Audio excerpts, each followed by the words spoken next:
He ruled the most powerful empire on earth. He had the power to execute anyone who angered him. Wars on every border, betrayal from his own family, and yet, in over 2,000 pages of his private writings, historians can't find a single moment of him losing his temper. How is that possible?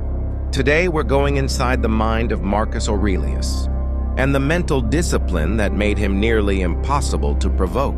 Marcus Aurelius became Roman emperor in the year 161. On paper, his life should have broken him. His reign was marked by a devastating plague, constant warfare on the empire's borders, and a trusted general who tried to overthrow him.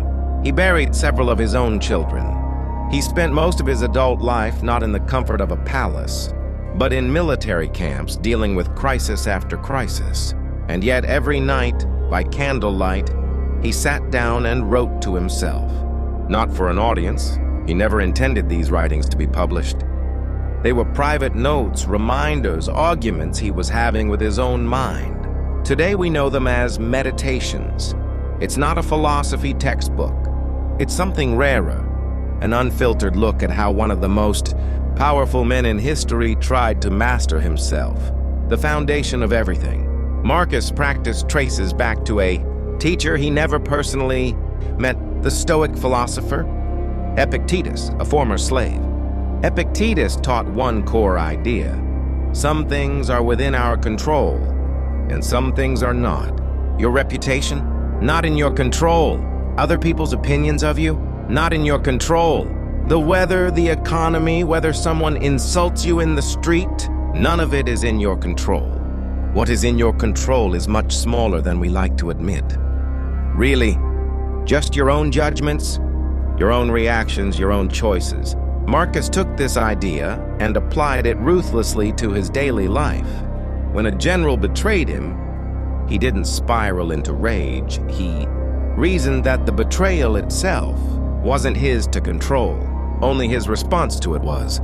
When people insulted him behind his back, he treated it the same way he'd treat bad weather, unpleasant, but not worth losing his peace over. This wasn't emotional suppression. Marcus wasn't pretending not to feel anger.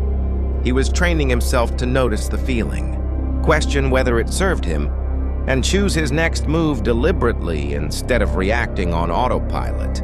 That distinction matters more than it sounds. Suppression builds pressure. This was something closer to redirection. Here's what makes meditations different from almost every other philosophical text in history. Marcus wasn't trying to convince anyone of anything. He was talking to himself, often in the middle of the night, often after a brutal day of decisions that affected millions of lives.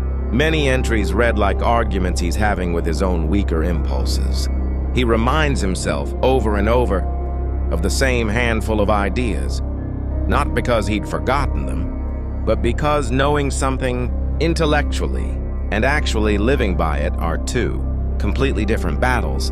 He'd remind himself that the people who annoyed him were, in his own words, doing what they believed was right, however mistaken. He'd remind himself that his time was limited, and wasting it on resentment was a poor trade. This repetition is the real lesson. Self-mastery isn't a single decision you make once. It's a discipline you have to practice daily, sometimes hourly, especially when you're exhausted, stressed, or provoked. Marcus wasn't naturally calm. He had to build that calm, one private argument with himself at a time. For Marcus, anger wasn't a sign of strength or authority. It was a loss of control, disguised as power. When you lash out at someone, you're not demonstrating dominance. You're revealing that another person's actions have enough power over you to hijack your judgment. He believed the angry person always loses more than the person who provoked them. The provoker gets a brief reaction. The angry person gives up their clarity, their composure, sometimes their relationships, all in exchange for a few seconds of feeling justified.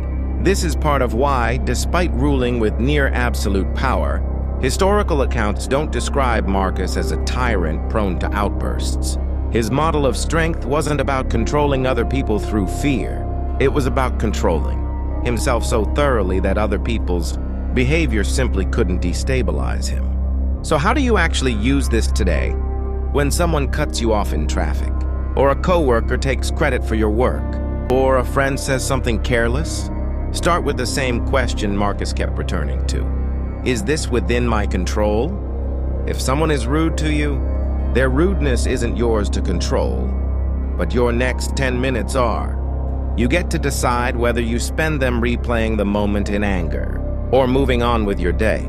Second, treat the pause before reacting as the actual practice. Marcus didn't eliminate the spark of irritation. Nobody can. What he trained was the space between the spark and the response. That's the part you can build. The same way you'd build any other skill, through repetition, especially in small, low-stakes moments, so it holds up when the stakes are high. Third, remember his reframe on other people's behavior. Most people who frustrate you aren't doing it out of malice. They're acting from their own confusion, stress, or limited perspective, the same way you sometimes do.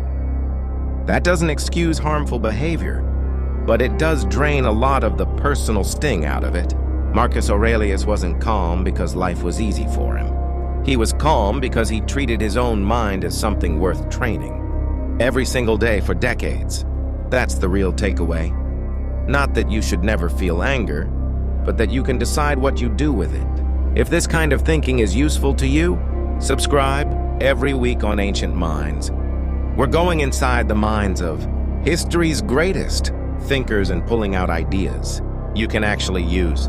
Next week, we're going somewhere much darker, inside the mind of the philosopher who declared, "God is dead," and the breakdown that followed. See you then.